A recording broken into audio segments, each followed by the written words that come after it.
In Charleston, South Carolina, the ocean is more than a backdrop. It's a neighbor that sometimes comes knocking. Here, the boundary between land and sea is always shifting, and the city's relationship with water is woven into daily life. On certain days, water from the harbor rises and spills into the streets. This is tidal flooding, a phenomenon that can transform familiar neighborhoods into temporary lagoons, even when the skies are perfectly clear. Unlike rainstorms, this water creeps up from storm drains and over seawalls, turning roads into rivers. It's a slow, steady invasion, often catching newcomers by surprise, but well known to locals. Tidal flooding is becoming more common in coastal cities worldwide.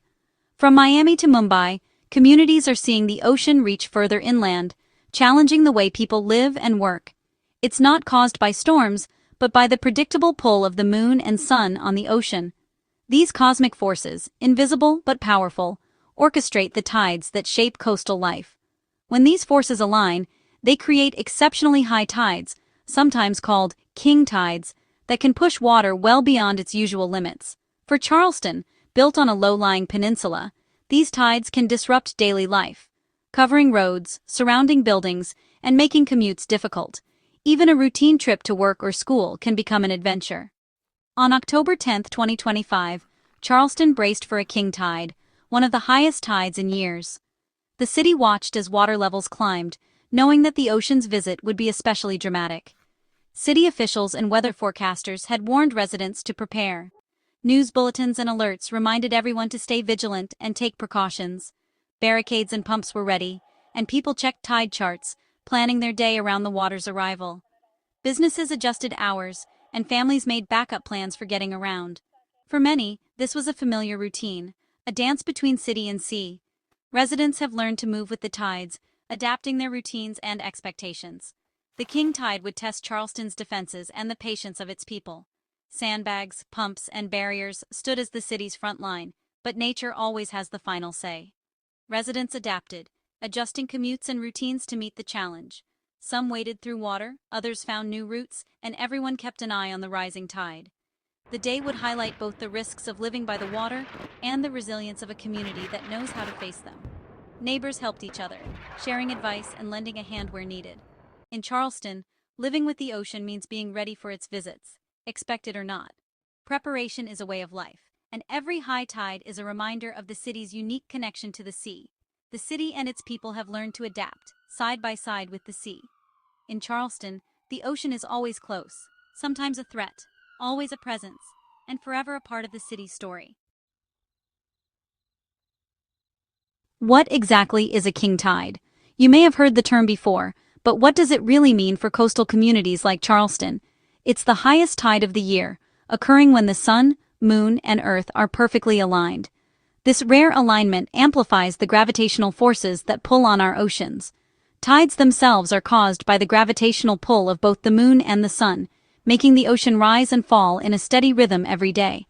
This constant movement shapes our coastlines and affects marine life. Most places experience 2 high tides and 2 low tides each day, a cycle that repeats as the earth rotates beneath the moon and sun. A king tide happens when a new or full moon coincides with the moon's closest approach to earth, an event called perigee. This makes the tides even higher than usual. This special alignment creates an exceptionally strong gravitational pull, resulting in a king tide that can dramatically raise water levels along the coast.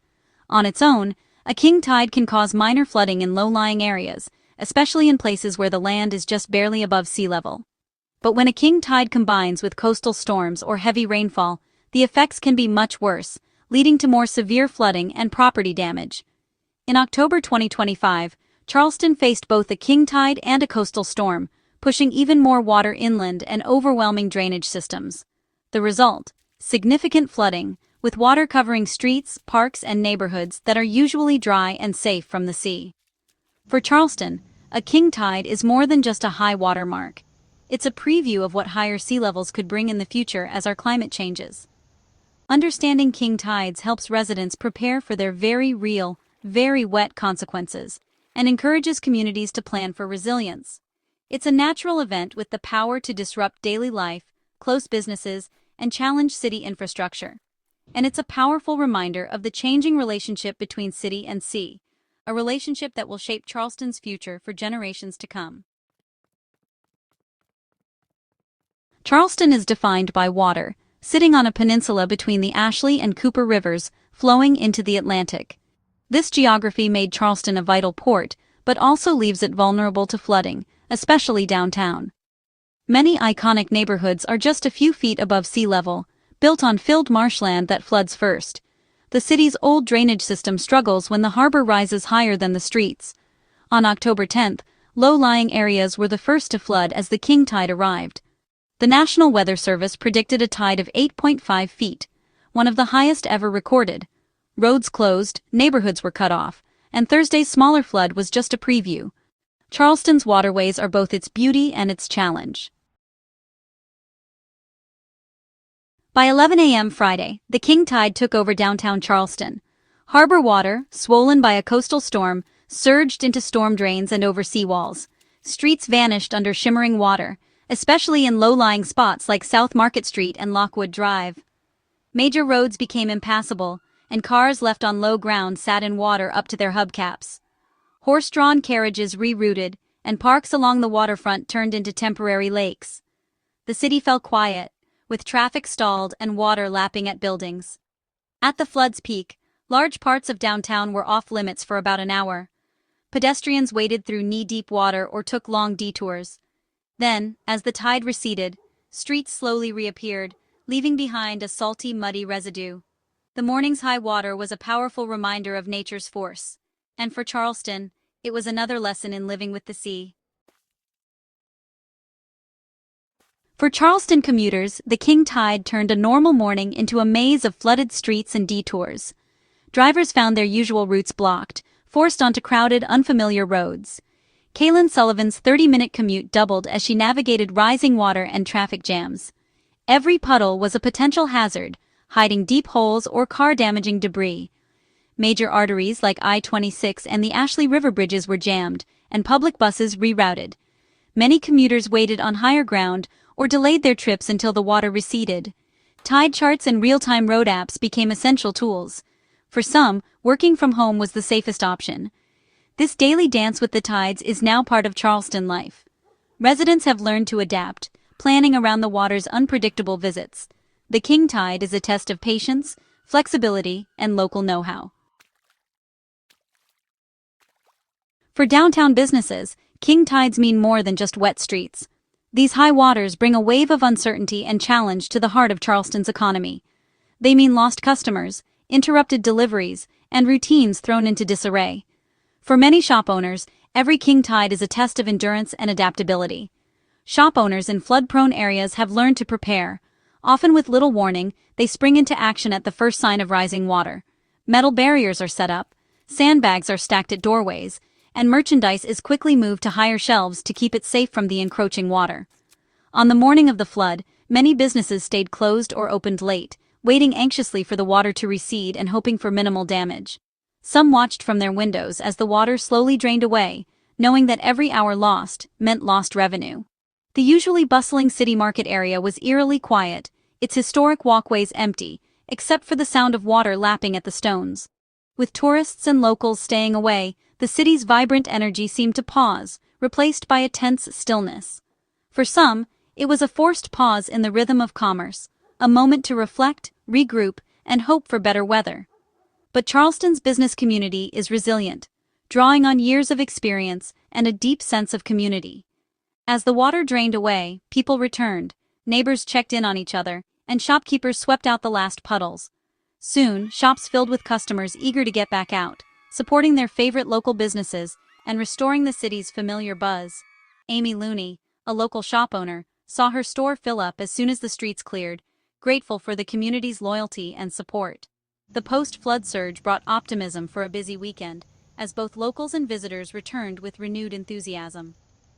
Despite the disruption, business owners remained hopeful, sharing stories and strategies for weathering the next tide. In Charleston, resilience is part of doing business by the sea, a spirit shaped by tides, storms, and the promise of brighter days. The tide may pause commerce, bringing moments of uncertainty and challenge, but it never stops it for long. In Charleston, the community always finds a way to rise with the tide. Charleston's flood plan swung into action before the water arrived. Police set up barricades on flood-prone streets, especially around the historic City Market, to keep cars out and prevent damage. Large pumps worked to remove water from low-lying areas, helping streets reopen faster. The city opened parking garages for free, giving residents a safe place to park away from the flood. These proactive steps protected property and kept people safe. Barricades and pumps are now a familiar sight during high tides. The city's coordinated response shows how Charleston is adapting to more frequent flooding. Each event is a chance to improve and prepare for the next. In Charleston, flood response is a community effort, swift, practiced, and essential. When Charleston streets flood, the city's message is clear. Never drive through flooded roads. Even shallow water can stall a car or hide dangerous potholes and debris. Just 6 inches of water can cause loss of control. A foot can float many vehicles. Saltwater is corrosive, damaging engines and electronics. On foot, floodwater can hide hazards and is often contaminated. Avoid it if possible. Wildlife, like snakes, may seek higher ground during floods. Stay informed with official updates on road closures and tide times. Turn around, don't drown is more than a slogan. It's a lifesaver. A little patience and planning can prevent costly mistakes. Respect the water's power and prioritize safety. In Charleston, caution is the best defense against the tide. As the saltwater receded, Charleston's spirit shone through. The king tide brought disruption, but also a sense of shared experience and determination. Neighbors helped each other, and city workers moved quickly to restore normalcy. Each flood is a lesson, making the community stronger and more prepared. Living in Charleston means facing challenges together, with patience, humor, and resilience. The city's coordinated response and quick recovery show its strength. The king tide was just another chapter in Charleston's long story with the sea. Here, the community thrives on the edge, undaunted, adaptable, and united.